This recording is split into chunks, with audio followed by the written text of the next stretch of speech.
Nouvelle émission spéciale élection, vous le savez, ce 25 mai, on va voter. Pour les régionales, il y a la région de Bruxelles-Capitale et nos voisins du Brabant flamand, la région flamande. Évidemment, les ondes radio ne s'arrêtent pas au territoire des 19 communes. Nous sommes donc écoutés en périphérie et nous avons aujourd'hui à nos côtés Christian Van Ecken. Bonjour Christian. Bonjour. Bienvenue sur cette antenne. Alors vous êtes la tête de liste de l'Union des francophones qui se présente au Parlement flamand. C'est la liste numéro 11. Et tout de suite pour rentrer dans le vif du sujet, qu'est-ce que l'Union des francophones? Mais l'Union des francophones est un cartel formé de 4 partis, le CDH, le FDF, le MR et le PS. Donc les partis démocratiques francophones présents en Brabant flamand. À l'exception des colos. D'accord. Alors, quel est en quelques mots le programme que vous proposez à vos électeurs ? Eh bien, le premier point de notre programme est bien entendu la ratification de la Convention cadre sur la protection des minorités nationales. Alors peut-être expliquer pour les auditeurs qui ne sauraient pas exactement ce que c'est. C'est une convention au niveau de l'Europe qui protège les minorités, et les francophones dans la périphérie forment une minorité. Cette minorité n'a jamais été reconnue par la région flamande, mais il faut quand même rappeler qu'en 2001, après aussi des négociations institutionnelles, Louis Michel avait été signé cette convention cadre parce que c'était une contrepartie que les néerlandophones avaient donnée à ce niveau-là.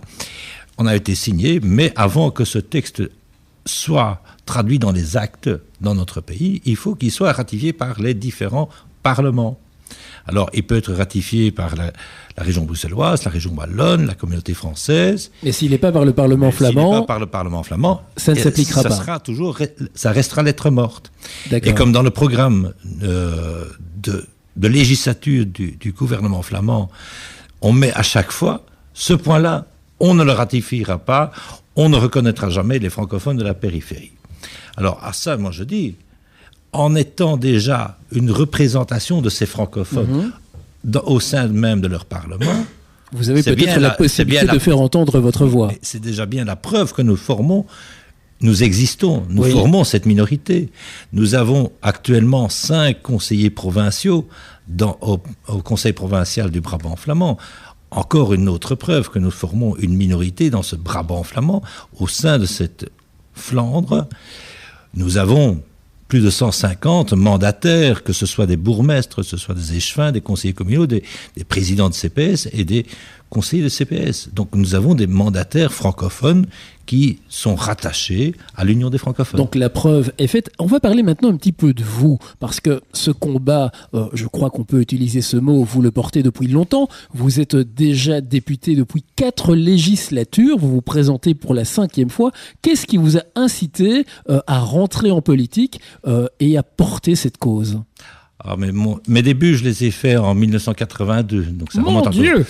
Et oui, mais ça ne me rajeunit pas. En même temps, vous vous appelez Christian, je ne vois pas pourquoi je vous appelle mon Dieu. Bon, continuez. C'est lamentable. Mais que voulez-vous ? C'est un jeu de mots. C'est lamentable.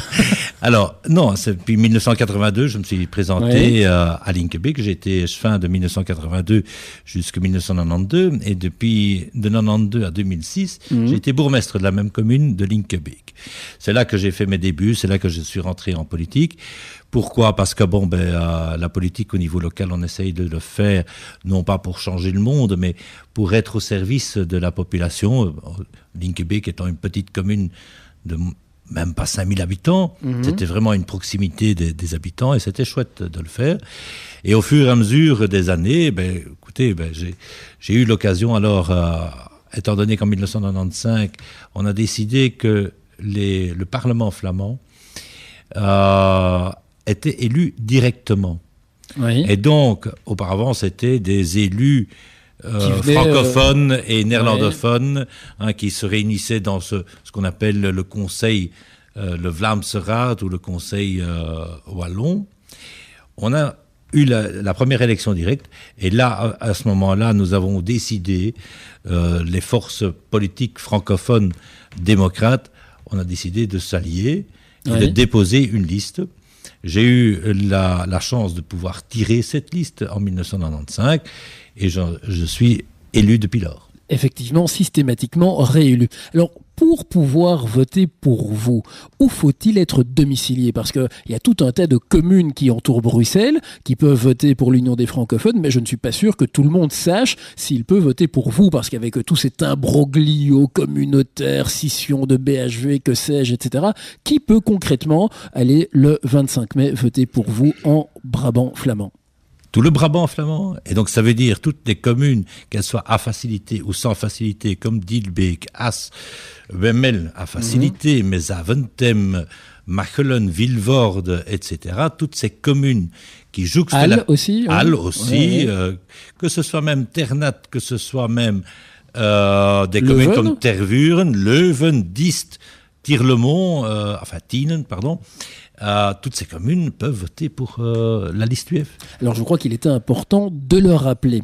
On va continuer encore avec une question. Lors de la dernière législature, là celle qui s'achève, vous étiez député. Quelles sont selon vous les décisions qui ont été prises par le Parlement flamand, que vous avez voté ou pas, selon votre point de vue, selon le point de vue de l'Union des francophones?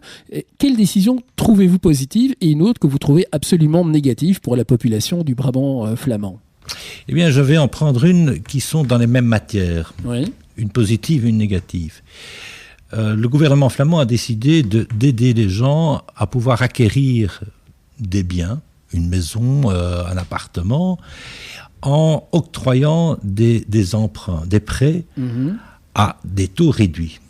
Et il faut parler la langue de Vondel pour les avoir peut-être, non, il n'y a pas de question linguistique à ce niveau-là, mais c'est simplement une question sociale. Je trouve que c'est une mesure qui est concrète, qui est positive, parce que ça permet quand même à un grand nombre de personnes à acquérir un bien, un premier bien, avec des taux d'intérêt selon aussi des revenus. Ce sont on n'octroie pas ces taux réduits à tout le monde. Donc vous ne opposez pas systématiquement à ce qui est proposé au Parlement flamand. Bien entendu. Donc vous ne faites pas de l'opposition pour de l'opposition. Non, je n'ai jamais fait depuis 19 ans de l'opposition, ce qu'on pourrait dire stérile. Mais quand il y a des choses qui, je trouve, qui sont positives, je les soutiens. Mais bien vous venez de donner un exemple et une décision que vous trouveriez négative. Écoutez, vous en avez peut-être entendu parler, c'est le fameux décret Wonineigenstreek. Expliquez pour les auditeurs. Eh bien oui, parce que qu'est-ce que ça veut dire? C'est que dans ce décret Code du logement, il était indiqué que pour pouvoir acquérir un bien dans un certain nombre de communes, et là c'était bien décidé, c'était des communes autour de Bruxelles, autour de Gand, autour des grandes métropoles, pour acquérir un bien, il fallait montrer avoir un lien avec la communauté flamande. Il fallait prouver qu'on connaisse le néerlandais. Alors, je trouve que l'acquisition d'un bien, et c'était même pas social, rien du tout, un bien privé, qui était situé dans un certain nombre de communes autour de Bruxelles, que ce soit à Tervuren ou ailleurs, était réservé aux gens du cru, comme on dit. Donc, vous avez une maison à Overijse, vous ne pouvez la vendre que à quelqu'un qui montre qu'il a un lien avec Overijse. Quelqu'un qui viendrait d'Angleterre, d'Italie, qui travaille pour l'Union européenne, il ne pourrait pas non plus. Il ne pourrait pas. Alors, nous avons attaqué, parce que nous trouvons que c'est quelque chose qui est contraire au principe de liberté d'aller s'installer où on veut. Eh bien, nous avons attaqué ce décret au niveau de la Cour constitutionnelle. Constitutionnelle, oui. Ensuite, ça a été à la Cour européenne qui nous a donné raison, et ce décret, cette partie-là du décret, est aujourd'hui annulée. En tout cas, voilà des exemples de ce que vous faites au Parlement flamand. On va revenir d'ici quelques instants, une petite respiration musicale, et on revient d'ici quelques petites minutes avec Christian Venneken. Émission spéciale élection, toujours avec aujourd'hui Christian Venneken qui est à notre micro. Tout va bien, Christian ? Toujours très bien. Alors, je rappelle que vous êtes tête de liste sur la liste numéro 11, l'Union des francophones en Brabant flamand, parce que les ondes radio ne s'arrêtent pas aux 19 communes de Bruxelles et que nous savons être écoutées en Brabant flamand. C'est pourquoi nous vous avons invité. Juste avant la respiration musicale, vous parliez de ce code du logement avec nécessité de montrer un lien à la Flandre, et vous vouliez encore rajouter quelques mots à ce sujet. Oui, parce que, étant donné qu'il s'agissait d'une discrimination, au niveau régional, le décret a été annulé, mais qu'est-ce qu'on a constaté? Qu'au niveau local, par exemple, au niveau des communes, par exemple à Zaventem, on garde un règlement communal qui, lorsque la commune vend des biens ou achète des biens et les revend à des particuliers, eh bien, on applique les mêmes règles que dans le décret de Wonin-Gestrich. Absurde, ça, c'est un petit peu surréaliste. Ça veut dire que, oui, en tant que personne individuelle, on peut attaquer, bien entendu, des décrets, des lois, etc., au Conseil d'État, à la Cour constitutionnelle, quand on estime qu'elles sont discriminatoires. Mais il y a bien entendu toutes ces autres réglementations locales, si elles gardent la même lignée, il faut essayer, et donc ça, ce sera du travail pour la prochaine législature. La même chose, le gouvernement flamand vient de se défaire d'une partie de ses compétences en donnant à Vlabin-West. C'est quoi ça, Vlabin-West, c'est aussi une parastatale. Un organisme public. Un organisme public qui achète des biens. Ouais. C'est eux qui peuvent, par exemple, avoir un droit de préemption. Vous vendez votre bien. Et donc, ils viennent les premiers le prendre. On établit un prix avec avec l'acheteur. Eux, on doit les avertir. Voilà, votre maison à Dilbeek, par exemple, a été mise en vente pour tel prix.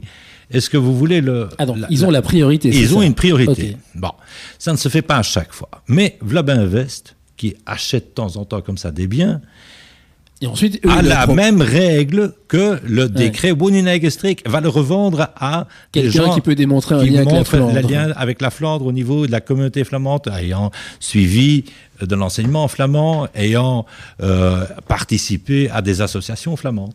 Alors, vous êtes député francophone au sein du Parlement flamand. Est-ce que parfois vous ne vous sentez pas seul là-bas, au milieu de tous vos collègues? Et comment ça se passe au niveau de l'ambiance? Est-ce que vous êtes respecté? Est-ce qu'on vous isole, on ne vous parle pas? Quels sont les contacts que vous avez avec vos collègues flamands? Disons que dans les premières années, les contacts étaient assez difficiles, parce que il faut apprendre à se faire connaître. Je dis qu'après 19 ans aujourd'hui, j'ai des contacts avec bon nombre de collègues. On est respecté, on est entendu, on peut parler. Ils ne vous nient pas simplement parce que je suis francophone. La seule chose que je trouve regrettable, c'est que jusqu'à présent, pour des résolutions, des motions que je pourrais aussi bien soutenir, parce que j'ai donné mon point de vue en commission, que je pourrais aussi soutenir la motion, on ne m'a jamais demandé de co-signer quoi que ce soit. C'est un peu comme si vous étiez pestiféré, du coup. Non, mais excusez-moi, mais on applique la même chose avec le Vlaams-Belang. Et là, je trouve regrettable qu'on m'applique les mêmes règles qu'on applique au Vlaams-Belang. Ça, c'est une chose. Au niveau du reste, effectivement, on a l'occasion de parler sur un tas de sujets. Et ce que je constate, qu'au fil des années, mes collègues embrayent de temps à autre en disant « oui, finalement, Christian, tu as une bonne idée, c'est une bonne analyse des choses. » Pourquoi ? Parce que ce sont des dossiers qui concernent la périphérie bruxelloise, ou Bruxelles et ses alentours, et qui ne concernent pas nécessairement le communautaire. Et dès lors, on peut trouver des brèches, des ponts avec vos collègues démocrates flamands. Mais il est évident que c'est pas parce qu'on est francophone qu'on est flamand qu'on ne peut pas s'entendre et en bonne intelligence trouver des solutions qui arrangent tout le monde, quelle que soit la langue que l'on parle. En tout cas, ça c'est mon sentiment. Exactement. J'ai un petit peu mouillé ma chemise sur ce coup-là. Alors, on a posé cette question à vos collègues qui se présentent aux élections régionales bruxelloises, parce que Bruxelles est un petit peu à l'étroit dans ces 19 communes sur le plan économique. Alors évidemment, Bruxelles est entourée de communes flamandes qui appartiennent au Brabant flamand. Est-ce que vous trouvez, vous, en tant que candidat francophone du Brabant flamand, qu'il faudrait élargir la région de Bruxelles-Capitale, ou bien vous sentez bien au Brabant flamand et vous demandez simplement qu'on reconnaisse vos droits linguistiques? Que pensez-vous de ce débat de la communauté urbaine de Bruxelles qui irait au-delà des 19 communes? Eh bien, la mise en place de cette communauté urbaine est un des points de notre programme. D'accord. Parce que nous estimons que, comme vous dites à la radio, les ondes radio ne se limitent pas aux 19 communes. Il y a un tas de problèmes qui ne se limitent pas aux 19 communes non plus. Oui. Quand on parle de mobilité, par exemple, le ring, c'est quelque chose, l'aménagement du ring, toute la problématique de l'aménagement du ring concerne autant la région bruxelloise que la région flamande et même la région wallonne dans le Brabant wallon. La même chose au niveau de l'emploi. La même chose au niveau des transports en commun. l'établissement du RER que l'on demande déjà depuis quand même des années et des années, que ce soit en matière d'environnement. Vous savez, la pollution ne s'arrête pas. Bien sûr que non. À un endroit. Vous donc rappelez il faudrait une politique globale pour tout ce qui entoure Bruxelles. Donc voilà. Rappelez-vous, peut-être, ça remonte quand même il y a une dizaine d'années, que le Brabant flamand avait tout à coup imaginé de vouloir créer un incinérateur à Drogenbos. Et pourquoi à Drogenbos? Parce qu'on savait très bien que les vents dominants allaient envoyer toutes les fumées sur Forêt et donc sur la région bruxelloise. Excusez-moi, mais ça, ce sont des politiques qui sont dépassées. En matière d'environnement et aussi en matière d'emploi. On va y revenir d'ici quelques instants, le temps d'une petite respiration musicale, parce que je sens que vous avez encore des choses à dire, je le sens et je le sais, puisqu'on en a parlé hors antenne. On va revenir après cette petite respiration et vous allez un petit peu expliciter en matière d'emploi, d'environnement, ce qu'est la ligne conductrice des francophones du Brabant flamand. À tout de suite. Troisième partie de cette émission spéciale élection avec Christian Van Ecken. Je vous repose à nouveau la même question, tout va bien ? Très très bien. Alléluia. Alors, vous vous présentez en Brabant flamand sur la liste numéro 11, l'Union des francophones. Et on rappelle, pour celles et ceux qui prendraient l'émission en cours de route, que ce sont différents partis démocratiques qui se sont associés en Brabant flamand. Et donc, on va rappeler, il y a l'EMR, le CDH, le FDF et le Parti socialiste. C'est bien ça ? Alors, avant qu'on entre dans les questions d'emploi, peut-être un petit coup de pouce à certains de vos collègues qui se présentent avec vous sur la liste de l'Union des francophones, qui vous avez envie de mettre en avant à vos côtés. Écoutez, je ne vais pas commencer à faire une différence. Non, parce qu'on est 36. Je vais vous citer les 4 premiers. Ouais. Deuxième place, c'est Elisabeth de Foustrats d'Ursel, MR de Krainem. En troisième lieu, nous avons Georgios Karamanis de Le Saint-Pierre, socialiste. Ouais. Et en quatrième place, nous avons Anne Mikolajczak de Bercel, CDH. Alors, cette union sacrée des partis qui s'unissent autour de la langue, le français, en Brabant flamand, est-ce que ce n'est pas difficile sur des thèmes tels que l'emploi, l'environnement, ce dont on parlait avant la respiration musicale, parce qu'ailleurs, au fédéral, à la région de Bruxelles-Capitale, ils s'opposent, ces partis. Quelle est donc la politique que vous menez sur ces domaines-là, dans ces domaines-là ? La politique que nous menons, c'est une politique, disons, de proximité des habitants et de rechercher ce que la population de la périphérie attend de nous. Alors, par exemple, en matière d'emploi, j'ai soutenu, et nous avons tous soutenu à l'UF, le projet d'accord de coopération entre la région bruxelloise et la région flamande, entre le VDAB et Actiris. Pourquoi? En étant en échange de données. Je me rappelle encore à l'époque... Qu'est-ce que vous voulez dire par échange de données pour nos auditeurs concrètement ? Ça veut dire concrètement que lorsqu'il y a des emplois qui sont offerts à Bruxelles, on les communique aussi au VDAB. Et inversement. Et inversement. Et de cette manière, des francophones de Le Saint-Pierre ou ailleurs peuvent parfois trouver un emploi à Bruxelles, alors que dans le Brabant flamand, ils avaient des blocages, ils ne savaient pas trouver un emploi à leur mesure. Et je trouve que on ne limite pas la politique d'essayer de mettre les gens à nouveau dans le monde du travail à se limiter au niveau frontière régionale administrative. Et donc, on reprend le bassin complet de Bruxelles et ses alentours. Alors, ça a été une mesure qui a été prise du temps de Frank Van den Broek et que j'ai appuyée à 200%. Donc, pas d'opposition systématique, voir ce qui est bon, et c'est bien de le rappeler. Vous parliez aussi de la mobilité. Il y a beaucoup de nafteurs qui rentrent dans Bruxelles. À Bruxelles, c'est extrêmement embouteillé. Certains Bruxellois disent « Oh là là, tout ce trafic qui vient de la Flandre, il faudrait un péage urbain pour rentrer dans Bruxelles. » Je l'ai déjà entendu.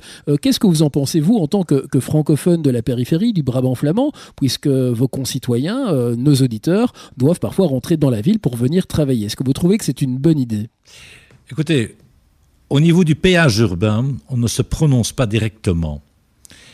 La seule chose dont nous sommes, que l'on veut que ça réussisse, c'est la création de transports en commun acceptable, viable. Pour les deux régions, style de Leyne. Pour les deux régions, entre le Brabant flamand et Bruxelles. Parce que ce que je constate aujourd'hui, des liaisons en transport en commun, en train, sont faciles quand vous venez de Charleroi, quand vous venez de Liège, mais quand vous venez de la proche périphérie bruxelloise, il y a beaucoup plus de difficultés de trouver un train. Et idem pour aller chez vous. Moi, je devais aller à Woluwe-Saint-Étienne dîner chez une amie. Et ben, avec les transports en commun, c'était extrêmement compliqué de gérer la Stib et de l'Aisne. Et donc, j'ai dû prendre un taxi. Ben oui, parce que c'est parfois la croix et la bannière. Et il n'y a pas de liaison. Et on n'a pas réfléchi à avoir un maillage qui touche l'ensemble de cette zone. Et vous voulez qu'il y ait moins de voitures à Bruxelles? Mais je suis tout à fait d'accord. Mais alors, offrons d'abord une alternative crédible avant de dire « Ah oui, mais on va faire un péage urbain et on va le réserver à qui veut encore payer. » Non, offrons à la population une alternative crédible, c'est-à-dire des transports en commun faciles. Pour ça, il faut aussi qu'il n'y ait pas de concurrence entre De Leyne, la Stip et la TEC.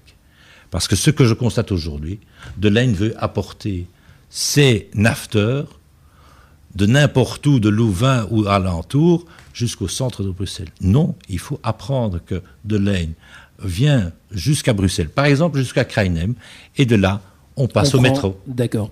Alors, on va continuer sur la mobilité, mais un autre type de mobilité, les avions. Les avions, ils survolent le Brabant flamand, ils survolent Bruxelles. Il y a ce fameux plan de dispersion des vols. La semaine dernière, il y a eu une action en justice par la ministre écolo bruxelloise Evelyn Uyttebroeck. Sur ce, le secrétaire d'État fédéral Melchior Watley a un petit peu modifié son plan. C'était la semaine dernière. Ça bouge tout le temps. Qu'est-ce que vous en pensez, vous, en tant que francophone de la périphérie? Parce que vous êtes aussi survolé par ces avions. Que faudrait-il faire selon vous? Vous avez 1 minute. C'est un exercice difficile, mais je vous le confie. Mais écoutez, je crois que Bruxelles devrait prendre exemple sur des autres métropoles européennes.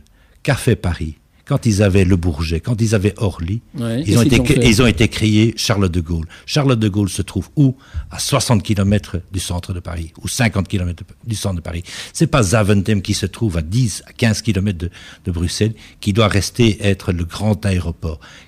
Nous avons les espaces ailleurs, plus loin de Bruxelles. Donc, déplacer l'aéroport, c'est ce que vous proposez. Déplacer l'aéroport, c'est la seule chose. Et vous pensez que c'est possible, ça, politiquement, de porter ce projet? Mais écoutez, politiquement, parfois, il faut avoir le courage de ces décisions. Et arrêtons aussi cette concurrence entre Charleroi, Liège et Bruxelles. Non, essayons de faire des synergies en matière d'aéroport, au lieu de se concurrencer bêtement. Et Zaventem, oui, avant c'était Melsbroek, maintenant c'était Zaventem, mais c'est devenu un trop grand aéroport, trop proche de la grande métropole bruxelloise. Paris réussi, vous m'avez donné votre réponse en 1 minute chrono, et on va tout de suite respirer musicalement. Est-ce que vous aimez la musique? Est-ce que vous aimez danser, swinguer? Dites-moi. Vous avez intérêt à dire oui, vous êtes sur une radio. Hein. Oui, mais j'aime bien la musique. Mais danser, ça fait déjà longtemps que je ne l'ai plus fait. On va faire l'exercice, on va danser pendant le disque et on revient juste après. Dernière partie de cette émission avec Christian Vaneken. Vous le savez, le 25 mai, on vote. C'est important de voter. Il ne faut pas s'abstenir. Alors oui, il faut se lever le dimanche, mais on a toute la journée pour aller voter. Vous votez pour n'importe quel parti, le parti de votre choix, mais votez. Et pour vous éclairer dans votre choix, aujourd'hui, nous avons pour les auditeurs du Brabant flamand, qui sont juste nos voisins, Christian Vaneken qui se présente à nous, à vous, chers auditeurs, sur la liste numéro 11, celle de l'Union des francophones. Alors je vous ai vu, vous avez esquissé un petit pas de danse. Bon, c'était un petit peu timide, mais quand même, vous l'avez fait. C'est très bien. Merci Christian. Donc maintenant, votre femme sait qu'elle peut vous inviter à danser quand elle veut. On revient à des choses un petit peu plus sérieuses. Vous le savez, Bruxelles est la capitale de l'Europe, tout le monde le sait. Vu par les Bruxellois, on a parfois l'impression que les Flamands n'en ont pas trop grand-chose à faire. Et eux, c'est la Flandre, la cogestion de Bruxelles par la Flandre et la Wallonie. Et est-ce que pour vous, en tant que francophone de la périphérie, il est important que Bruxelles reste une entité unique? Et quel est son rôle par rapport à l'Europe, selon vous? Bien, pour moi, Bruxelles doit rester effectivement la capitale de l'Europe. Elle est le centre de la Belgique. Oui. Et j'aime bien quand on dit en Flandre, oui, mais Bruxelles, on veut la co-gérer. Vous aimez bien ça? Non, j'aime bien quand on dit ça, mais par ailleurs, en avoir fait sa propre capitale. Oui, c'est la capitale de la Flandre. C'est la capitale de la Flandre. Ils ont dit que Bruxelles était leur capitale. Alors que ils veulent la co-gérer. Il y a quelque chose qui est pas illogique. Ouais. Hein, vous voyez, les francophones, les Wallons ont été choisir Namur. Bon, il aurait été peut-être plus logique pour les Flamands qu'ils auraient pris Anvers, ils auraient pris Malines pour essayer de garder l'église au milieu du village. Non, Bruxelles, c'est un petit peu le coucou qui va mettre un œuf dans le nid d'un autre. Hein. Donc, alors, ça, c'est une chose. Deuxième chose, c'est cette relation d'amour-haine avec Bruxelles. D'une part, on veut garder son identité à Bruxelles. Regardez tous les drapeaux flamands sur toutes les institutions. Sur toutes les institutions flamandes, on aime bien de marquer le territoire chez les Flamands. Mais d'un autre côté, mais non, Bruxelles, on n'en veut pas parce que c'est une bande de chômeurs, ce sont des gens qui sont mal gérés, on n'en veut pas. Et donc c'est ça que moi je dis, il y a un aspect surréaliste quand on parle aux Flamands. C'est un peu schizophrénique. Schizophrénique, ouais. Exactement, quand on parle aux Flamands de Bruxelles. Alors, c'est pour ça qu'aussi, bon nombre de Bruxellois flamands se sentent plus d'abord bruxellois que flamands et ne sont pas d'accord avec ce que les autres Flamands de Flandre, que ce soit d'Anvers, de Gand, etc., est-ce que vous croyez que c'est pas parce qu'ils ne connaissent pas Bruxelles, qu'ils ne connaissent pas la réalité du Brabant flamand? Non, parce que c'est facile de décider à Anvers, à Ghent, à Bruges, pour des gens qu'ils ne connaissent pas. Les Flamands de Bruxelles savent très bien qu'il faut essayer de trouver un terrain d'entente avec les autres communautés. Et la plus grande autre communauté, c'est la communauté francophone. Et donc, ils ont l'habitude de travailler avec nous et d'essayer de trouver des solutions ensemble. Et donc, parfois, on a plus facilement des terrains d'entente avec des Bruxellois flamands qu'avec des Flamands de Gand ou d'Anvers, ou des Flamands pointilleux, parce que bon, pour eux, c'est des applications aveugles des lois linguistiques, etc., de dire, dans cette commune-là, c'est une commune flamande, et donc tout doit être en flamand. Alors que bon, tout en jaune et noir. Oui, mais non, mais je tiens à rappeler à vos auditeurs, qu'est-ce qui s'est passé à Overijse il y a quelques années? Il y avait un pauvre petit restaurateur asiatique qui a reçu une lettre de menace du bourgmestre d'Overijse parce qu'il avait mis comme enseigne « takeaway ». En anglais. En anglais. Ah non. Ça nuit au caractère flamand de sa commune. Mais où va-t-on? J'ai même interpellé le ministre en disant « Oui, mais enfin bon, sur quelle base vous approuvez ce genre de décision ?» Il n'y a aucune base légale. Que c'était normal de vouloir garder le principe du territoire flamand. J'ai dit, mais c'est pas avec ça qu'on va garder le principe du territoire flamand. Alors, appliquer ça à l'ensemble de la Flandre. Hein. C'est vrai, il faut que c'est que toutes les enseignes, partout, que ce soit d'Ostende à Hasselt, toutes les enseignes à Anvers, à Borgerhout, à Ostende, des enseignes en français. Des enseignes en français, mais on l'applique partout. Mais que là, on tolère. Oui. Et excusez-moi, mais on tolère aussi des inscriptions dans d'autres langues comme l'arabe, dans certaines villes. Moi, ça ne me dérange pas qu'on les tolère, mais alors qu'on tolère aussi dans les autres langues dans la périphérie. Il ne faut pas avoir 2 poids, 2 mesures. Alors on va terminer avec une question qui concerne les auditeurs de notre radio. Les ondes, on l'a dit, je le répète, ne s'arrêtent pas à un territoire politique. Et il y a, si nous sortons de Bruxelles avec nos ondes, il y a aussi des radios flamandes qui rentrent avec leurs ondes à Bruxelles. Et parfois on a l'impression que nous sommes un petit peu les petits poussets et que c'est à croire que certains politiques ont donné des puissances démesurées à des émetteurs qui se trouvent dans la toute proche périphérie de Bruxelles, à notre frontière, et qui écrasent certaines radios francophones. Est-ce qu'il est possible, en tant que député francophone au Parlement flamand, de faire entendre la voix des francophones par les ondes pour permettre aux radios de Bruxelles de sortir en Brabant flamand et de ne pas être écrasées par ces radios flamandes, de sorte qu'il y ait une pluralité linguistique aussi à ce niveau-là? Mais écoutez, j'ai déjà plaidé à plusieurs reprises pour cette liberté au niveau des ondes sur l'ensemble du territoire, et plus particulièrement dans la partie frontalière. Et la seule solution pour trouver un terrain d'entente, c'est d'avoir un accord de coopération entre la communauté française et la communauté flamande. Ce serait plus intelligent, oui.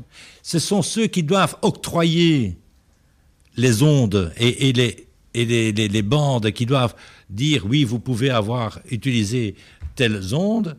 eh bien qu'ils s'entendent, qu'ils se mettent autour de la table pour essayer de discuter. Vous savez, moi j'ai plaidé depuis 1997 pour qu'il y ait un accord de coopération en matière du Fonds des handicapés. Il m'a fallu 12 ans pour que ce soit une réalisation. Mais vous y êtes parvenu. Mais je y suis parvenu. Eh bien voilà, ça prouve que ça vaut la peine de se battre pour les causes que l'on croit. Et c'est un beau travail que vous effectuez. Alors, je vous laisse le mot de la fin, une petite carte blanche, 30 secondes pour dire à nos auditeurs et à nos auditrices ce que vous leur souhaitez. Eh bien, moi je dis qu'un combat qui est juste doit être mené, doit être accompli, parce que bon, il a le mérite d'être. Voilà. Alors, dernier petit mot. Oui.